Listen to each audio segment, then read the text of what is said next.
തലസ്ഥാനം ഇന്നലത്തെ പോലെ സമാനമായ രീതിയിൽ യുദ്ധക്കളമായി മാറിയിരിക്കുകയാണ്. തിരുവനന്തപുരത്ത് പോലീസ് മേധാവിയുടെ ഓഫീസിലേക്ക് KSU നടത്തിയ മാർച്ചിൽ സംഘർഷം. യൂത്ത് കോൺഗ്രസ് ഡിവൈഎഫ്ഐ പ്രവർത്തകർ തമ്മിലുണ്ടായ ഏറ്റുമുട്ടലിൽ പോലീസ് ജലപീരങ്കി പ്രയോഗിക്കുകയും ചെയ്തു. KSU നേതാക്കളെ പോലീസ് ബലം പ്രയോഗിച്ച് നീക്കുന്നു. അഖിൽ പാലോട്ടുമടം ചേരുന്നുണ്ട്. ആവർത്തിച്ച് ജലപീരങ്കി അടിച്ചതിന്റെ ഭാഗമായിട്ടാണ് എനിക്ക് ഈ പരിക്ക് പറ്റിയത്. അതിനുശേഷം വളഞ്ഞിട്ട് 4 സൈഡിലും പോലീസുകാർ വളഞ്ഞിട്ട് 4 സൈഡിലും ഒരാൾ മാറിപ്പോകാതെ സമരത്തിന്റെ ഭാഗമാവാമെന്ന പ്രധാന പ്രവർത്തകരല്ലാത്തവരെ പോലും അതിക്രൂരമായിട്ട് മർദ്ദിച്ച് KSUവിന്റെ എല്ലാ തരത്തിലുള്ള ശബ്ദങ്ങൾ ഇല്ലാതാക്കുന്നതിന് വേണ്ടിയാണ് ഇതുപോലെ 5 മിനിറ്റ് ആകുന്നതിന് മുൻപ് 4 സൈഡ് മൊത്തം ഒരു സർക്കിള്, ഒരു പത്മവ്യൂഹം തീർത്ത് KSU പ്രവർത്തകരെ അടിച്ചമർത്തുന്ന സാഹചര്യമാണ് നിങ്ങൾ കണ്ടത്. എത്ര പത്മവ്യൂഹം തീർത്താലും അതിശക്തമായിട്ടുള്ള സമരങ്ങളായിട്ട് കേരളത്തിന്റെ 14 ജില്ലകളിൽ ഞങ്ങൾ ഉണ്ടാകും.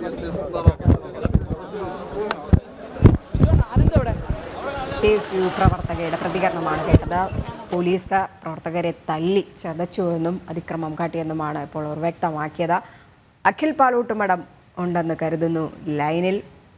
അഖിൽ, ഇന്നലെ പോലീസിന് നേരെ അതിക്രമം നടത്തുന്ന കാഴ്ചയായിരുന്നു കണ്ടത്. പക്ഷേ മാത്യു കോൾനാടൻ പ്രതികരിക്കുകയാണ്. അതിലേക്ക് ഒരു പ്രകോപനവും ഉണ്ടാകുന്നതിന് മുമ്പ് തന്നെ പോലീസ് ഇന്ന് അടിക്കാൻ തീരുമാനിച്ച്, അങ്ങേറ്റം ക്രൂരമായി അടിക്കാൻ തീരുമാനിച്ച് തന്നെ അവർ കണക്കുകൂട്ടി ചെയ്ത ലാത്തിചാർജാണെന്ന്. കാരണം സാധാരണ നമ്മളൊക്കെ എത്രയോ സമരം കണ്ടിരിക്കുന്നു. സമരം വരുന്നതിനെ തടയുന്നതിൻ്റെ ആ വശത്താണ് സാധാരണ പോലീസ് നിൽക്കാറ്. ഈ തവണ വളഞ്ഞിട്ടടിക്കുന്നതിന് വേണ്ടി പുറകുവശത്ത് പോലീസിനെ വിന്യസിച്ചിരുന്നു. അങ്ങനെ വന്നപ്പോൾ ജലപീരങ്കി അടിച്ചതിന് പിന്നാലെ പോലീസ് പുറകിൽ നിന്നും വന്നു കൂടുകയും വളഞ്ഞിട്ട് സത്യത്തിലെ KSU പ്രവർത്തകരുടെ ഭാഗത്ത് ഒരു പ്രകോപനം ഉണ്ടായില്ല. അവർ മുദ്രാവാക്യം വിളിച്ചു, ബാരിക്കേഡ് ഇളക്കി എന്നുള്ളത് ശരിയാണ്. അതല്ലാതെ ഒരു കല്ലെറിയുകയോ ഒരു പലക എറിയോ അല്ലെങ്കിൽ ഒരു കോലെറിയോ ഒന്നും ചെയ്തില്ല. അതിന് മുമ്പേ പോലീസ് ആസൂത്രിതമായി മർദ്ദിക്കുകയായിരുന്നു. മാത്രമല്ല പെൺകുട്ടികൾ നിൽക്കുന്ന വശത്തേക്ക് ഫോക്കസ് ചെയ്ത് ജലപീരങ്കി പ്രയോഗിക്കുകയും അവരെ നിരത്ത് വീഴ്ക്കുകയും അതിനുശേഷം പ്രവർത്തകരെ അടിച്ച് ചെതറിക്കുകയുമാണ് അവർ ചെയ്തത്. അങ്ങനെ വന്നപ്പോൾ ഒരു പ്രവർത്തകൻ വീണ് കിടക്കുന്ന ഒരു പ്രവർത്തകനെ 4-5 പോലീസുകാർ ചേർന്ന് വളഞ്ഞിട്ട് മർദ്ദിക്കുന്ന കണ്ടപ്പോൾ ഞാൻ കടന്നു ചെന്നപ്പോഴാണ് എനിക്ക് ആ അടി എൻ്റെ മേത്തും കിട്ടേണ്ട സ്ഥിതിവിശേഷം ഉണ്ടായത്. അതിക്രൂരമായി നിരവധി പ്രവർത്തകരെ മർദ്ദിക്കുകയും തല പൊട്ടി 4 പേരുടെ തല പൊട്ടിയതായി ഞാൻ കണ്ടു. ഒരു പയ്യൻ്റെ ചെവിയിൽ നിന്ന് ചോര ഒലിക്കുന്നതായിട്ടാണ് ഞങ്ങൾ ഹോസ്പിറ്റലിലേക്ക് കൊണ്ടുപോയത്. അലോഷി അടക്കമുള്ളവരുടെ കൈക്ക് ഒടിവുണ്ടോ എന്ന് കൈയും കാലും ഒടിഞ്ഞ പ്രവർത്തകരുണ്ട്. അതിക്രൂരമായ മർദ്ദനമാണ് ഇന്ന് പോലീസിൻ്റെ ഭാഗത്തുനിന്നുണ്ടായത്. തീർച്ചയായിട്ടും ഞങ്ങൾ ഇതുകൊണ്ടൊന്നും തളരും എന്ന് പോലീസോ അല്ലെങ്കിൽ പിണറായി വിജയനോ വിചാരിക്കേണ്ട. ഒരു ലാത്തിചാർജ് കൊണ്ടോ അല്ലെങ്കിൽ ഒരു അടി കൊണ്ടോ ഒന്നും ഞങ്ങളെ KSUവിനെയും യൂത്ത് കോൺഗ്രസിനെയും അങ്ങ് വീട്ടിൽ കയറ്റി കളയാമെന്ന് വിചാരിക്കേണ്ട. അതിശക്തമായ പോരാട്ടം ഞങ്ങൾ കോൺഗ്രസ് നേതാക്കളടക്കം അവരോടൊപ്പം നിൽക്കും. ഇവിടുത്തെ അവസാനത്തെ പ്രവർത്തകനെയും സുരക്ഷിതമായി തിരിച്ചു കൊണ്ടുപോകാതെ ഞാൻ ഇവിടുന്ന് പോകുന്നില്ല. എത്ര പോലീസ് മർദ്ദനമുണ്ട്, എത്ര അടിയുണ്ട്, എത്ര അറസ്റ്റ് ഉണ്ടെന്ന് പറഞ്ഞാലും ഞങ്ങൾ ആരും പിൻവാങ്ങുന്ന പ്രശ്നമില്ല. സ്ഥാനത്ത് ഇന്നലെ നമ്മൾ കണ്ടത് പോലീസിന് നേരെ അതിക്രമിക്കുന്ന അല്ലെങ്കിൽ അക്രമം അഴിച്ചുവിടുന്ന KSU പ്രവർത്തകരെയാണ്. അതിന് പ്രതികാരമായിട്ടാണ് ഇന്ന് KSU പ്രവർത്തകരെ വളഞ്ഞിട്ട് തല്ലുന്ന, യൂത്ത് കോൺഗ്രസ് പ്രവർത്തകരടക്കം വളഞ്ഞിട്ട് തല്ലുന്ന ഒരു രീതി ഇന്ന് നമ്മൾ കണ്ടു. അല്പസമയത്തിന് മുൻപ് ഈ KSU പ്രവർത്തക അടക്കം പറഞ്ഞിട്ടുണ്ടായിരുന്നു അതിക്രൂരമായ രീതിയിൽ തന്നെയായിരുന്നു മർദ്ദനം. പക്ഷേ ഇതിൽ നിന്നൊന്നും തങ്ങൾ പിന്നോട്ടില്ല എന്ന് മാത്യു കോൾനാടൻ MLAയും വ്യക്തമാക്കിയത് അത് തന്നെയല്ലേ?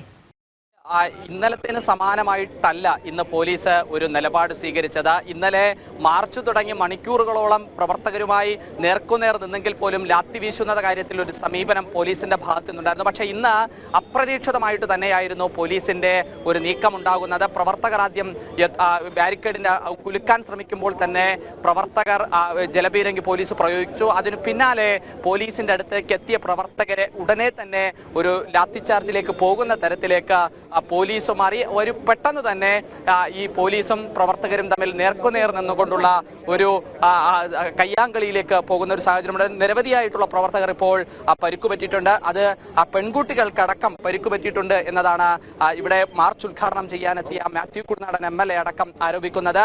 ആ പ്രവർത്തകരെ പിടിച്ചു മാറ്റാൻ പോകുന്ന സമയത്ത് MLA അടക്കം മർദ്ദിക്കുന്ന സ്ഥിതിവിശേഷം ഉണ്ടാകും എന്നതാണ് MLA ഇപ്പോൾ പറയുന്നത്. നേരത്തെ ചൂണ്ടിക്കാട്ടി എം എൽ എ തന്നെ നേരത്തെ ചൂണ്ടിക്കാട്ടിയതാണ് ഇതിലെ ഈ കൈ അദ്ദേഹത്തിന്റെ കൈയിലാണ് പരിക്ക് എന്നതാണ് അദ്ദേഹം നേരത്തെ കാണിച്ചത്. അദ്ദേഹം ഇപ്പോൾ നമുക്ക് കാണുന്ന ദൃശ്യങ്ങളിൽ കാണുന്ന പോലെ ഉയർത്തിക്കാട്ടുകയാണ്. അദ്ദേഹത്തിന്റെ പ്രതികരണത്തിലേക്ക് അവർക്ക് പ്രഥമ ശുശ്രൂഷ നൽകുക എന്നുള്ളതാണ് ഞങ്ങളുടെ ആദ്യത്തെ ദൗത്യം. ഇവിടെ നിന്ന് അവസാനത്തെ പ്രവർത്തകനെയും സേഫായിട്ട് പരിക്കേറ്റവരെ ആശുപത്രിയിൽ എത്തിച്ച് അവസാന പ്രവർത്തനം കൊണ്ടതിന് ശേഷമേ ഞങ്ങൾ ഇവിടുന്ന് പോകത്തുള്ളൂ. പോലീസ് അതിക്രൂരമായി പ്ലാൻഡ് ആയിട്ട് അടിക്കുകയായിരുന്നു. കാരണം ഞങ്ങൾക്ക് സംസ്ഥാനം വലിച്ചടിക്കുകയും അവർ ക്രൂരമായി അല്ല ഞാൻ പ്രധാന ഘടകം പോലീസ് ജലപീരങ്കി പ്രയോഗിക്കുമ്പോൾ ഒരു അപ്രതീക്ഷിതമായി പ്രയോഗിക്കുന്നു. അതിൽ പെൺകുട്ടികൾ വീഴുന്നത് പോലീസ് കാണുന്നു. എന്നിട്ട് ആ വീഴുന്നു കിടക്കുന്ന പെൺകുട്ടികളുടെ ദേഹത്തേക്ക് തന്നെ ആ പോലീസ് ബോധപൂർവം ജലപീരങ്കി പ്രയോഗിക്കുന്നു. അതൊരു പെൺകുട്ടി ഒരു സ്ത്രീയാണ് എന്നുള്ള പരിഗണന പോലും ഈ പോലീസ് നൽകാതെയാണ് ഇത്തരത്തിലൊരു നരനായാട്ട് എന്ന വാക്കുപയോഗിക്കുന്ന തരത്തിലുള്ള ഒരു പ്രയോഗം നടത്തിയിരിക്കുന്നത്. എങ്ങനെയാണ് കോൺഗ്രസിന്റെ അടുത്ത സ്റ്റെപ്പ്? നമ്മൾ കണ്ടുകൊണ്ടിരുന്നതാണ് പെൺകുട്ടികൾ നിൽക്കുന്ന വശത്തേക്ക് ഫോക്കസ് ചെയ്ത് ജലപീരങ്കി അടിക്കുകയും ആ സമയത്ത് മറ്റ് പ്രവർത്തകരെ പോലീസ് ലാത്തിചാർജ് ചെയ്യും. ഈ രണ്ട് കാര്യങ്ങൾ ചെയ്യുകയും അങ്ങനെ അത്രയും നിഷ്ഠൂരമായി ക്രൂരമായിട്ടുള്ള ഒരു നടപടിയാണ് പോലീസിൻ്റെ ഭാഗത്തുനിന്നുണ്ടായത്. ഞാനടക്കം അടിക്കരുത് എന്ന് പറഞ്ഞ് പരിക്കേറ്റ് വീണ് കിടന്ന് ചോരയൊലിക്കുന്ന പ്രവർത്തകനെ പോലും വീണ്ടും അടിക്കുന്ന നിലയിലേക്ക് പോലീസ് അത്ര ക്രൂരമായി അതിക്രൂരമായിട്ടുള്ള ഒരു നടപടിയാണ് ഇവിടെ ഉണ്ടായത്. ഇതിനെതിരെ അതിശക്തമായ പോരാട്ടം ഉണ്ടാകും. മറ്റ് ഇതിൻ്റെ എല്ലാ വശങ്ങളും പരിശോധിച്ച് മുന്നോട്ടുള്ള കാര്യങ്ങൾ കോൺഗ്രസ് നേതാക്കൾ എത്തും. ഇപ്പോൾ തീർച്ചയായിട്ടും അവരല്ല, ഞങ്ങളിപ്പോൾ ആദ്യം എല്ലാവരും ഹോസ്പിറ്റലിലേക്ക് കൊണ്ടുവരികയാണ്. ഞങ്ങളുടെ നിരവധി പ്രവർത്തകർക്ക് തലയ്ക്ക് പൊട്ടൊരു ചെവിയിൽ നിന്നും ചോര വാർന്നൊലിച്ച ഒരു പ്രവർത്തകനായിട്ടാണ് ഞാനിപ്പോൾ ആംബുലൻസിൽ കയറ്റി വിട്ടത്. അതുകൂടാതെ KSU പ്രസിഡന്റ് അലോഷി അടക്കമുള്ളവർക്ക് ഒടിവുണ്ടായിട്ടുണ്ടെന്നാണ് ഇപ്പോൾ മനസ്സിലാക്കുന്നത്. എല്ലാ പ്രവർത്തകരെയും വ്യാപകമായി പോലീസ് നരനായാട്ട് നടത്തി. ആദ്യത്തെ പരിഗണന കുട്ടികളെ സേഫായി ആശുപത്രിയിൽ എത്തിച്ച് അവർക്ക് വേണ്ട ശുശ്രൂഷ നൽകുക എന്നുള്ളതാണ്. ഇപ്പോൾ മാത്യു സൂചിപ്പിച്ചതുപോലെ ഒരു ജനപ്രതിനിധിയാണ്, ഒരു MLA ആണ് എന്ന് പറഞ്ഞിട്ട് പോലും ആ പ്രവർത്തകരെ ആക്രമിക്കാൻ തന്നെ ആ പോലീസ് തയ്യാറായി എന്ന ഒരു ആരോപണമാണ് KSU ഉന്നയിക്കുന്നത്.